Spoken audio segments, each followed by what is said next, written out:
Hello guys. Russia is, was, and probably will always be bluffing. And we have to understand that every time we hear something loud coming out from the mouths of their pseudo-politicians. Recently, the deputy of the Russian Minister of International Affairs, if Russia has any international affairs at all, said Russia is ready for war with the NATO. Okay, just a kind reminder. Russia retreated from Kherson, Putin's blitzkrieg failed, and now they simply kill thousands of men per day, not able to get anything, and soon leaving Ukraine either marching to Kremlin or in black packets. I know it's a bad joke.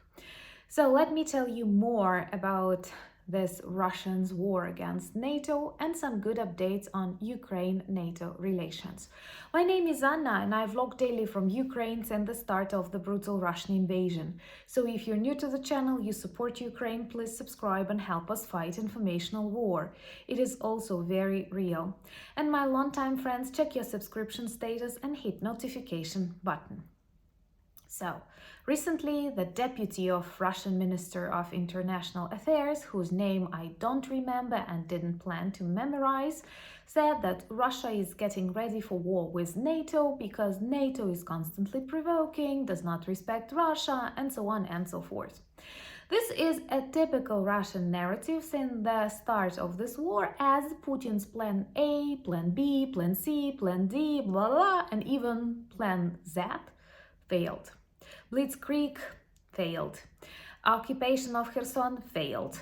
Russian Navy left the Black Sea.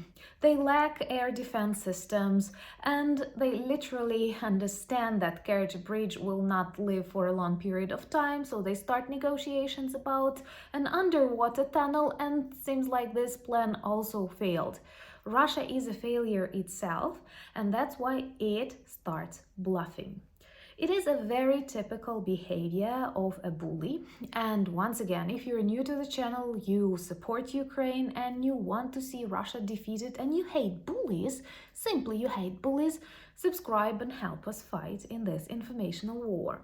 So just as a typical, extremely ugly bully, I hate bullying in general. I think it's so bad and only very miserable people do that. So Russia as a bully tries to threaten normal people in normal societies that if you continue fighting against all the evil that we spread around, we will attack you. How? Guys, it is impossible. They don't have enough weapons. They don't have enough resources to fight well in Ukraine. I'm sorry, all of us saw it was a total myth that Russia has the second strongest army in the world. Today we joke it is the second strongest army in Ukraine. But just as many myths that Russia was shaping and spreading among different societies all over the world, everything is ruined. It is just like Putin is a fake leader with his Botox cheeks, with his indecisiveness, being hidden somewhere in a bunker. Russia is just the same. A totally unconnected territory, extremely indifferent, extremely poor, fighting with the weapons of the 60s and 70s. Of course, they cannot win any normal technological army, and Ukraine, being much smaller, is capable of stopping them.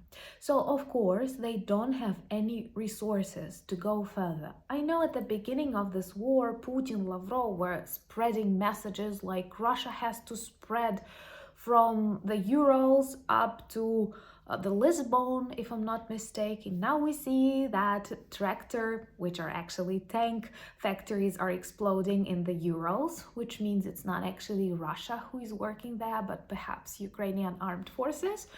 And they don't have anything to threaten the world, so they use fear. They use this terrorist approach, spreading things you don't want to hear and trying to frighten you. But Soviet Union is long ago dead, and Russia is just using some of the leftovers. Of course, there are many of them. There are many of the people they are ready to sacrifice, but Unfortunately, we have to deal with that in Ukraine, and I'm confident if they ever come in contact with the army of NATO, they are gone. They are gone because when you look at the way we use HIMARS and ATACMS, every time we do that, we have huge success because Russia has nothing to answer with. All of their tactics, people, strategies, weapons are outdated. What they do, they try to spread threats and fears. And of course, if you're not deep into the subject, you may be afraid. What is definitely more real, that Russia tries to shake our democracies. Russia tries to influence your politicians, your changes, your laws, some conflict situations within your society. So as one smart person told me, of course, it has more chances to ruin our societies via these political tricks than with any kind of military intervention. And that's why it's so important for us to be united and to finish them as soon as possible. And some good news. Jens Stoltenberg said, the head of NATO, said he was surprised at the reforms Ukraine is capable of conducting in the military sphere, especially taking into account we are in active war. And believe me, it's difficult to reform the system while at the same time using the system to the top, fighting on the front lines. But we need NATO, and I'm sure NATO needs us.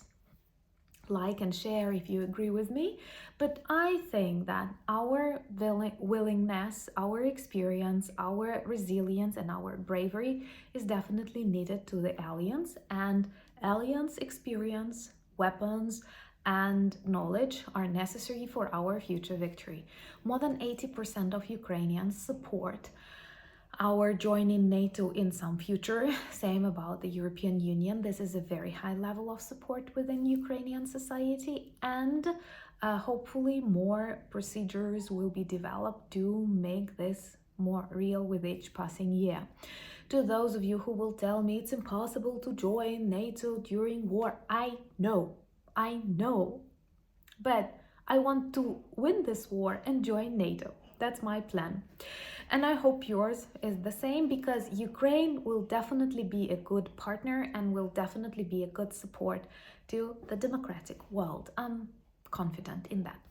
Thank you so much for buying me coffees and becoming my patrons. Thank you so much for all the advice that you leave in your comments. Let me know, do you think that direct confrontation between Russia and NATO is possible or not?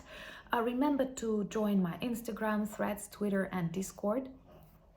You can hear people cleaning snow outside. It's super cold in Ukraine, so I will definitely need some coffees.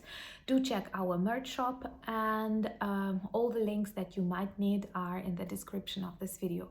But most importantly, remind people about Ukraine and that we have to win this war and celebrate our victory in one of the best countries that you will definitely like traveling to. And thank you for your support. Slava Ukraini!